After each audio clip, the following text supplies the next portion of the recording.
नमस्कार फ्रेंड्स, हम आज बद्रीनाथ धाम आए हैं जो कि उत्तराखंड के चमोली डिस्ट्रिक्ट में पड़ता है और चार धाम यात्रा का एक मेन पड़ाव माना जाता है। तो ये आपको उत्तराखंड के चमोली डिस्ट्रिक्ट में पड़ता है और यहाँ पे ये 6 महीना लगभग खुला रहता है। तो चलिए आपको इसका विस्तृत दर्शन करवाते हैं। बद्रीनाथ धाम पहुँचने के लिए आपको बद्रीनाथ तक की बस और गाड़ी शेयर टैक्सी सर्विसेज काफ़ी सारी चीज़ें मिल जाएंगी जो कि मंदिर से मात्र 400 मीटर दूर छोड़ देती है। फिर वहाँ से हम लोग बद्रीनाथ मंदिर अलकनंदा नदी के किनारे बसा हुआ है जिसकी कलकल धारा का आप स्वर पूरा सुन सकते हैं। नीचे में गर्म कुंड है जहाँ पे तीर्थयात्री स्नान भी करते हैं।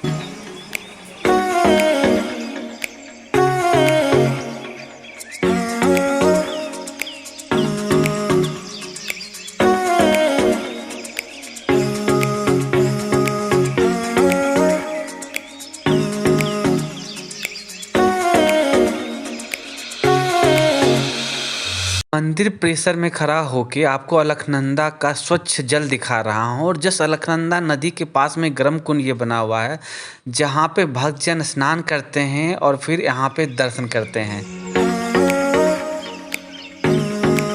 मैं अभी जाकर संध्या आरती का टोकन ले लिया है और मैं आपको फिर से शाम में ज्वाइन।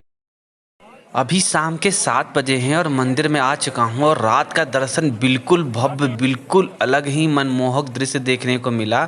आप देखेंगे कि यहाँ पे हर समय हर सेकंड मंदिर का रंग बदलता हुआ दिख रहा है जो कि काफ़ी अच्छा प्रतीत होता है। मंदिर के अंदर का रिकॉर्डिंग अलाउड नहीं है, इसलिए कल सुबह आपको सीधे माना गाँव से ज्वाइन करेंगे। आप सभी का स्वागत है इंडिया के प्रथम गाँव माना में।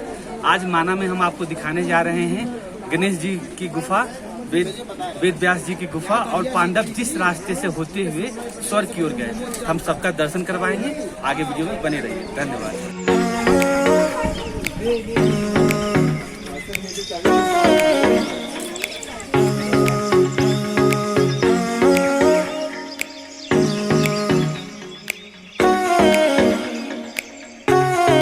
ये माना गांव का रास्ता है जो कि ऊपर थोड़ी सी चढ़ाई आपको मिलेगी। अगर चाहिए तो पिट्ठू भी यहाँ देख रहे हैं लोगों को मिल जा रही है, लेकिन कोई उतनी भी कठिन चढ़ाई नहीं है। मेरा मानना है कि आप आसानी से ऊपर चढ़ सकते हैं।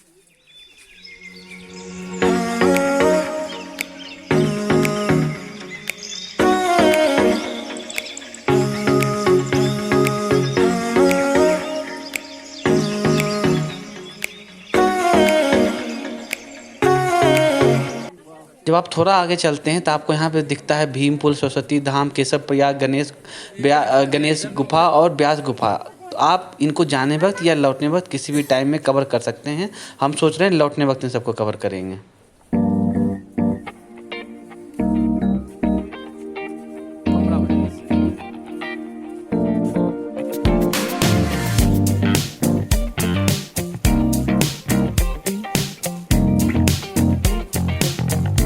यहाँ पर आने के बाद आप एक चीज़ महसूस करेंगे कि धरती में अगर कहीं जन्नत है तो वो साक्षात आप माना गांव में देखेंगे। यहाँ की हरियाली, यहाँ की सुंदरता देखते ही बनती है। चारों तरफ हरियाली से भरा हुआ है और सही में ये स्वर्ग जाने का रास्ता कहलाने लायक जगह है। और आप जो देख रहे हैं यहाँ से अब पांडव जो ऊपर की ओर गए थे उनका रास्ता देख रहे हैं। हम नज़दीक से आके आपको दिखाएंगे।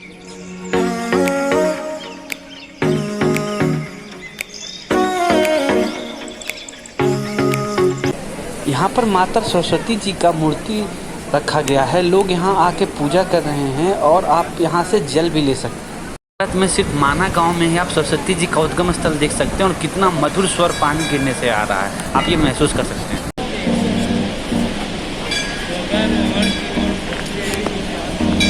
रास्ता नहीं दे रहा था कोई, तो हाँ। जो बड़ा सा पत्थर ला करके इस पे रख। वो रास्ता नहीं दे रहा था इसलिए।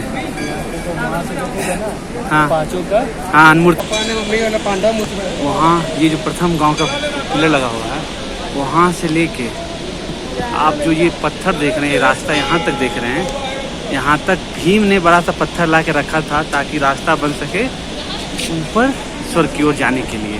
पहले ये रास्ता नहीं था, भीम ने ये रास्ता बनाया। जिसपे भीम पुल के पास में ही एक मंदिर बना हुआ है जहाँ से सरस्वती जी का और नज़दीक से दर्शन करने का मौका मिला है।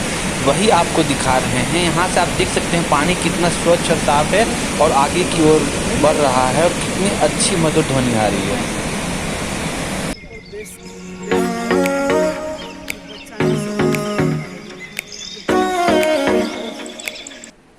जी हाँ, हम लोग अब पहुँच गए हैं माना गांव के उस स्थल पे जहाँ से पांडव का मूर्ति रखा हुआ है और वहाँ से पांडव आगे स्वर्ग की ओर चले गए थे। तो आप ये मूर्तियाँ देख पा रहे हैं, पांडव की ही मूर्तियाँ हैं। एक एक करके आपको सारी मूर्तियों का दिखाते हैं। काफ़ी अच्छे से दर्शन हुआ, भीड़ उतना नहीं था। तो आप देख सकते हैं सहदेव की मूर्ति है। सबसे पहले मूर्ति इन सहदेव की आती है, फिर सहदेव के बाद फिर नकुल, जो कि अपनी द्रौपदी जी का भी दिखा रहे हैं, द्रौपदी जी हैं। उसके बाद आपको नकुल जी का दिखाएंगे। तो काफ़ी अच्छे से दर्शन हुआ है। फिर उसके बाद आपको भीम जी का दर्शन करवाएंगे। तो मतलब इनकी मूर्तियाँ काफ़ी अच्छी तरीके से बनाई गई हैं लोग को दर्शन करने के लिए, ताकि लोगों को पता चले, और काफ़ी अच्छी तरीक़ा से मेंटेन भी किया गया है। अब जो आप देखने जा रहे हैं बलशाली भीम की प्रतिमा है। तो इनका भी काफ़ी अच्छा तरीके से बनाया गया है। और अब मर्यादा पुरुषोत्तम युधिष्ठिर का आप देख पा रहे हैं, युधिष्ठिर का है जो कि सबसे आगे खड़े हैं। और इनके साथ में कुत्ता देखेंगे जो कि इनके साथ स्वर्ग तक गए थे। इनके पीछे एक कहानी भी है कि ये खुद यमराज जी थे जो पांडवों के साथ स्वर्ग लोक तक साथ गए।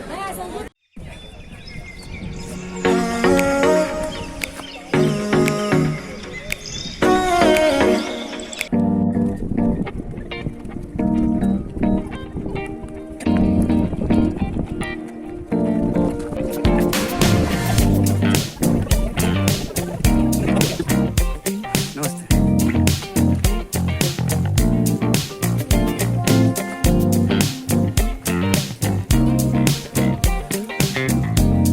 अब हम लोग वेद व्यास जी की गुफा की ओर बढ़ चुके हैं और इसी रास्ते से होकर वेद व्यास जी की गुफा की ओर चलेंगे।